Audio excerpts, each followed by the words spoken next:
बिस्मिल्लाहिर्रहमानिर्रहीम। Welcome back. और अब तक हम बहुत सारे काम आर्स में और आर स्टूडियो में कर चुके हैं,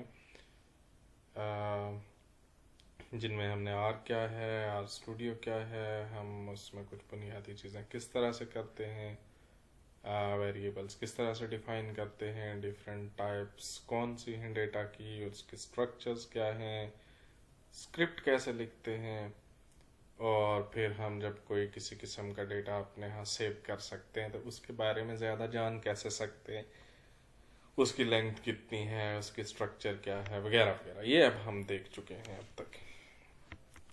अब जो है एक और नई और इम्पोर्टेंट चीज़ है जिसको हम सब सेटिंग कहते हैं। सब सेटिंग क्या चीज़ होती है जी? सब सेटिंग में हमें आमतौर पर क्या करता है कि किसी वेक्टर में से, मैट्रिक्स में से, किसी डेटा फ्रेम में से हमें कुछ एलिमेंट सिर्फ निकालने होते हैं। ठीक है, हम एक काम करते हैं मिसाल के तौर पर जी, देखते हैं कि हमारे पास जो देख लेते हैं जी, हमारे पास कौन कौन से पड़े हुए हैं इस वक्त।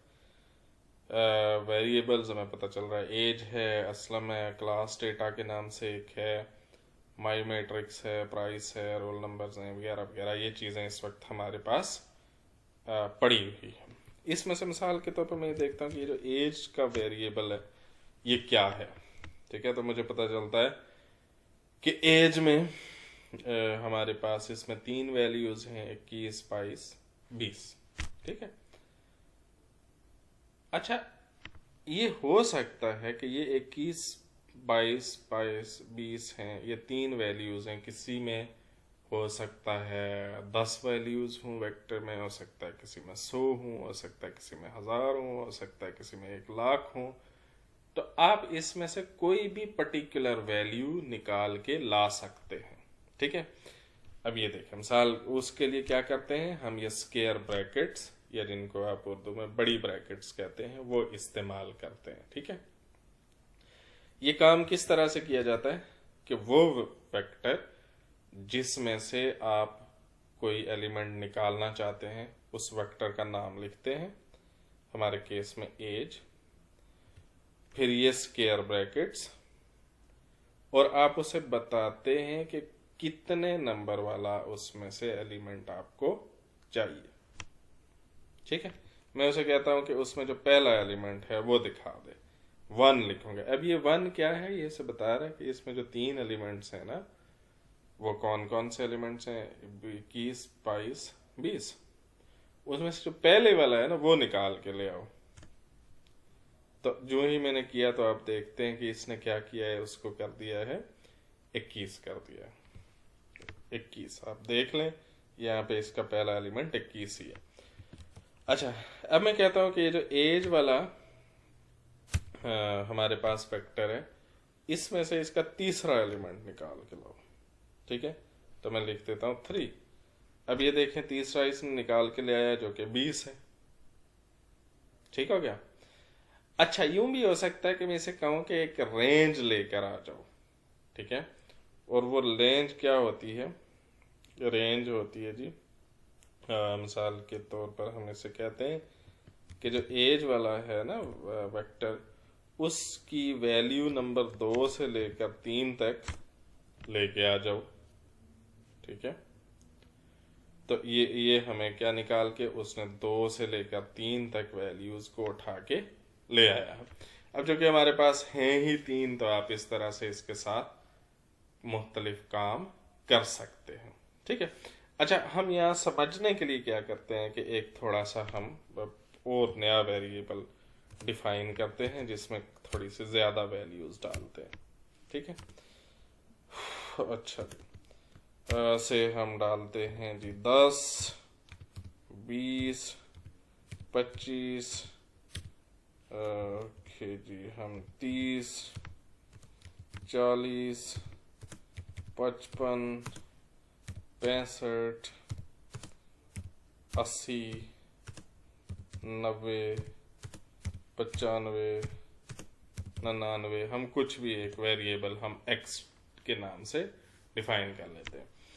ये मैं सिर्फ किस लिए कर रहा हूँ कि ताकि इसमें थोड़ी ज़्यादा वैल्यूज़ हों और आपको नज़र आए कि किस तरह से सबसेट किया जा सकता है।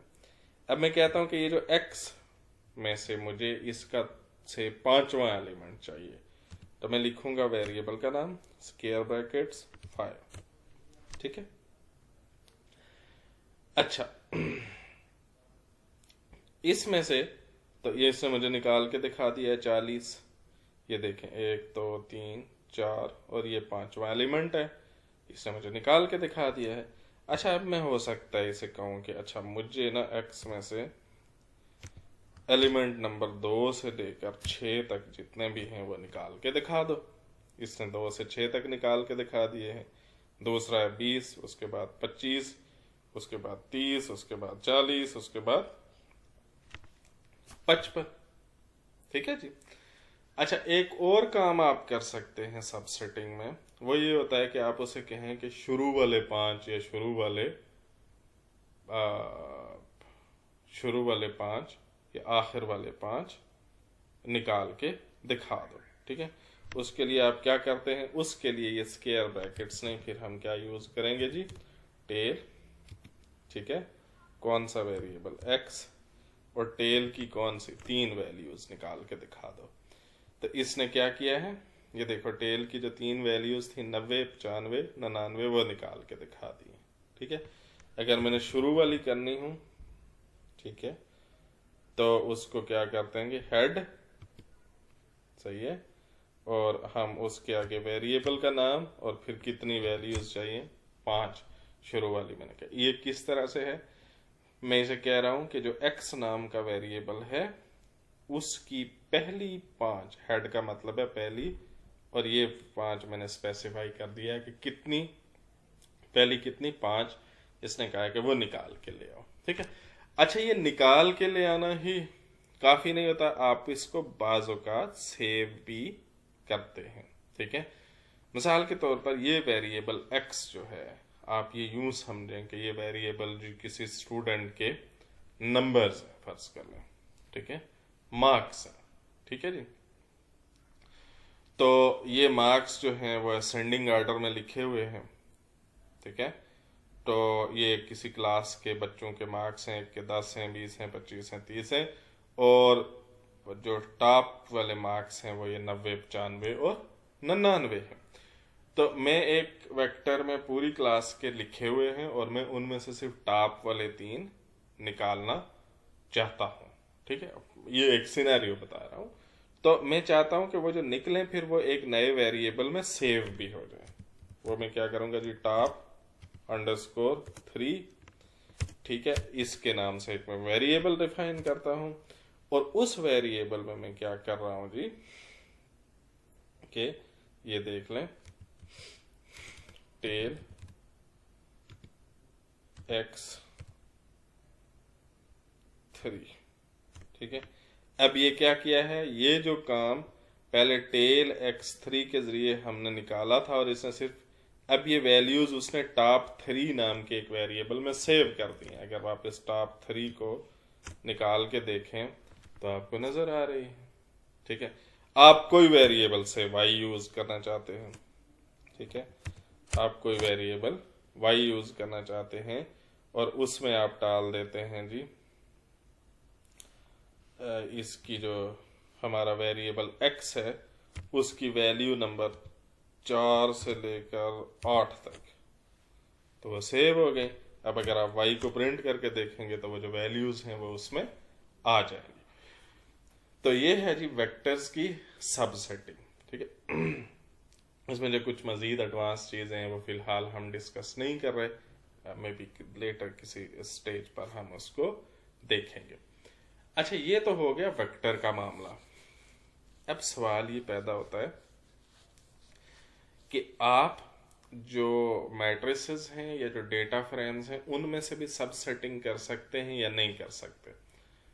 तो हम क्या करते हैं कि हम देखते हैं कि हमने ना, वैसे अगर आप यहाँ पे देखें तो यहाँ आपको डेटा फ्रेम्स नज़र भी आ रहे होते हैं। ये क्लास डेटा के नाम से हमने एक सेव किया था जिसके अंदर डेटा फ्रेम था। तो हम ये करते हैं कि पहले उसकी शक्ल देख लेते हैं कि ये क्या था। क्लास डेटा नाम का जो हमारे पास डेटा फ्रेम था उसमें रोल नंबर थे, और कॉलम में रोल नंबर लिखे हुए थे, दूसरे में जेंडर और तीसरे में एज लिखी हुई थी। ठीक है जी। अच्छा, अब ये हो सकता है, देखें मिसाल के तौर पर मैं ये चाहूं कि जो रोल नंबर 2 है मुझे सिर्फ उसकी एज चाहिए, मुझे रोल नंबर 2 की एज चाहिए। ठीक है, रोल नंबर 2 की एज चाहिए, तो मैं इसमें से वो एक्सट्रैक्ट करना चाहता हूं। तो ये भी आप इसे स्क्वायर ब्रैकेट्स के जरिए से करेंगे। ठीक है, तरीका वही है, क्लास डेटा लिखा, स्क्वायर ब्रैकेट्स, और यहां पे आप स्पेसिफाई करते हैं कि उसे रोज कौन कौन सी दें। पहले आप उसे बताते हैं कि किस रो में और कौन से कॉलम से चीज उठा के लाए। तो अब आप यहां देखें कि हम जा रहे हैं कि वो ये रो नंबर 2 में से जाकर ये जो कॉलम नंबर 3 है उसमें जो वैल्यू लिखी हुई है, ये देखें ना, ये रो नंबर 2 में कॉलम नंबर 3, ये पहला कॉलम रोल नंबर का, दूसरा जेंडर का, तीसरा एज का, ये उठा के ले आए। तो मैं पहले लिखता हूं रो विच इज 2, और उसके बाद मैं लिखता हूं कॉलम विच इज एज। ठीक है, सॉरी, हम उसका कॉलम का भी हम नंबर देते हैं। ठीक है जी, ये दिया, तो ये देखें ये वहां से निकाल कर लेके आ गया है 22। ठीक है, अच्छा, तो बेसिकली क्या कर रहे हैं, जब आप डेटा फ्रेम में से निकाल रहे हैं तो आप क्या कर रहे हैं कि आप उस डेटा फ्रेम का पहले नाम लिखते हैं, फिर क्या करते हैं, पहले रो बताते हैं और फिर उसमें से निकालते हैं जी क्या निकालना चाह रहे हैं जी आप, उसमें से दूसरा उसको कॉलम बताते हैं। अच्छा, अब ये भी तो हो सकता है कि मैं चाहूं कि देखें मिसाल के तौर पर मैं कहता हूं कि मुझे रोल नंबर 3 का तमाम डेटा चाहिए, यानी मुझे रोल नंबर 3 का रोल नंबर, जेंडर, एज सब कुछ चाहिए। ठीक है, तो मैं क्या करूंगा उस केस में, मैं ये करूंगा कि मैं ये करूंगा जी class data, class underscore data. ठीक है, और उसमें मैं कहता हूं कि रो नंबर ये है, ये नहीं, सॉरी, रो नंबर ये 3, मैं क्या कर रहा हूं जी, रो नंबर है जी हमारे पास 3, और 3 की रो के अगेंस्ट जितने कॉलम हैं, अब मैं यहाँ कॉलम स्पेसिफाई नहीं करना चाहता। देखें, इससे पीछे हमने क्या किया था कि हमने उसे बताया था कि मुझे कॉलम कौन सा चाहिए।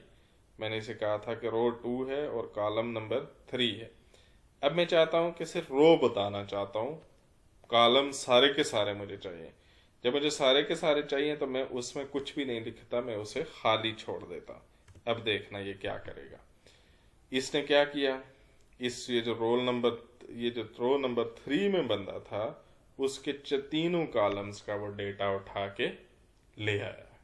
ठीक है, इसको मैं अगेन किसी तरीके से सेव कर सकता हूं। मिसाल के तौर पर मैं कहता हूं इसको, यही जो चीज मैंने की थी, इसको मैं कहता हूं जी कि इसको मैं कहता हूं जी डेटा ऑफ रोल नंबर 3 फर्ज करना, मैं या रोल नंबर 4, ये मेरे पास उसका सारे का सारा डेटा मैं यहाँ पे करूँगा।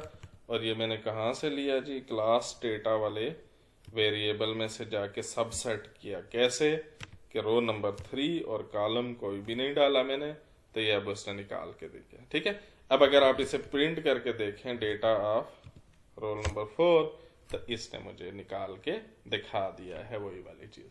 तो सब सेटिंग की आमतौर पर हमें जरूरत ही इसीलिए पड़ती है। मिसाल के तौर पर देखें, हम एक बंदे का डेटा सारे का सारा निकाल रहे हैं। अच्छा, एक दूसरी तरफ भी हो सकता है कि मुझे सिर्फ क्या चाहिए, मुझे चाहिए सिर्फ कॉलम। ठीक है, तो अब क्या करेंगे, यानी इस केस में क्या था कि मुझे सिर्फ एक रो बतानी थी और सारे कॉलम्स का डेटा चाहिए था। एक ये भी तो केस हो सकता है कि मैं उसको कॉलम बताऊं और जो रोज हैं वो सारी की सारी मैं कहूं उसे कि उस कॉलम के नीचे जितनी रोज हैं वो सारी की सारी ले आओ। ठीक है, तो मैं क्या करूंगा जी, मिसाल के तौर पर मैं कहता हूं कि जितने लोगों की एजेस है ना वो सारी की सारी आ जाए। ठीक हो गया जी। तो मैं क्या करूंगा इस केस में कि ये क्लास डेटा नाम का जो मेरा वेरिएबल है उसमें जाऊं। अब मैंने रो नहीं स्पेसिफाई की, अब यहां पे देखें मैंने रो खाली छोड़ दी है। ठीक है, मैं सिर्फ कॉलम स्पेसिफाई कर रहा हूं कि 3 चाहिए। तो अब इसने क्या किया कि सिर्फ कॉलम नंबर 3 में जितनी चीजें थी वो नीचे उठा के ले आया है। फाइन, तो ये चीज हो गई जी। ठीक है, इस तरह से आप देखें, मिसाल के तौर पर ये तो हमने जो किया था ना, ये वाला जो हमने टेबल बनाया था, ये तो हमने डिफरेंट वेक्टर्स को जोड़ के खुद ही बनाया था। लेकिन अक्सर क्या होगा कि आप डेटा लेकर आएंगे बाहर से, किसी एक्सेल की शीट में या किसी और फॉर्म में होगा, उसको आप आर में लेकर आएंगे। फिर उसमें से आप एज निकालना चाहते हैं, सिर्फ एज वाला कॉलम निकाल के सेपरेट करना चाहते हैं, तो हम उसके लिए इस सब सेटिंग ये जो है ना ये काफ़ी काम आएगी। अच्छा, ये जो मैंने कहा कि आप डेटा दूसरी जगहों से लेकर आते हैं, इसमें से एक्सेल में आपके पास डेटा पड़ा हुआ है और वो आप आर में लेके आ जाते हैं, तो ये बात अभी तक हमने इन वीडियोस में डिस्कस नहीं की है। ये आगे किसी आने वाली वीडियो में हम तफसील से डिस्कस करेंगे कि ये काम कैसे किया जाता है। तो मैं कहा कि आपको बता दूं कि आपने इसमें परेशान नहीं होना कि ये तो हमने अभी नहीं देखा, तो वो हम पहले ये बेसिक सीख लें तो फिर हम उस तरफ आएंगे और वो भी हम देखेंगे। ठीक है, तो ये चीज़ है जी, ये सब सेटिंग आप इस तरह से इसकी कर सकते हैं। अच्छा, एक और तरीका भी हो सकता है, देखें, वो ये है कि क्लास डेटा में मैंने रो स्पेसिफाई नहीं की। ठीक है, और इसके बजाय जो है ना मैंने कॉलम का लिख दिया नाम। ठीक है, मैंने कॉलम का क्या कर लिख दिया जी, नाम। ओके, मैं ये कह रहा था कि मैंने इसमें कॉलम का लिख दिया, यानी कॉलम का नाम लिख दिया। वो दरमियान में कुछ वीडियो डिस्टर्ब हो गई थी, अब मैं दोबारा से करके आपको दिखाता हूँ, आपको समझ आ जाएगी। क्लास डेटा है, मैंने क्या किया था, स्क्वायर ब्रैकेट्स लिखी, मैं इसके साथ कोई वो नहीं करना चाहता, और उसके बाद मैंने कॉलम का नाम लिख दिया कि इस क्लास डेटा में जो एज वाला कॉलम है ना वो खींच के दिया। तो वह देखो जी, इसने वो वाला कर दिया है। तो ये कुछ सबसेटिंग के तरीकेकार हैं जिनके ज़रिए से आप सबसेट कर सकते हैं। ठीक हो गया जी, थैंक यू वेरी मच।